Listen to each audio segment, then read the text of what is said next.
Hi friends, நேத்து நம்ம வீட்டோட டின்னர் ரெசிபி என்ன அப்படின்னு பார்த்தீங்கன்னா, ஒரு டேஞ்சரான ரெசிபி தாங்க. பார்க்கும்போதே கண்டுபிடிச்சிருப்பீங்க. குழி பணியாரம் தாங்க. இந்த குழி பணியாரம் செய்றது அப்படிங்கிறது நமக்கு நாமே குழி தோண்டிக்கிற மாதிரிங்க.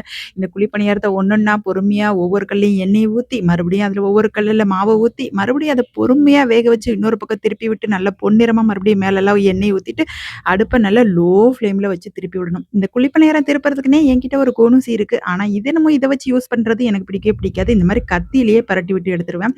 கண்டிப்பா குழிப்பணியாரம் செய்யும்போது மட்டும் அதில நல்ல தேங்காய் எண்ணெய் அண்ட் கடலை எண்ணெய் மிக்ஸ் பண்ணி செஞ்சு பாருங்க. ரொம்பவே சூப்பரா இருக்கும். இப்ப பார்த்தீங்களா, அடுப்பு எவ்வளோ ஸ்லோ ஃப்ளேம்ல வச்சிருக்கேன். இப்படியே தாங்க ஒவ்வொரு இடியும் சுட்டு எடுக்கணும்.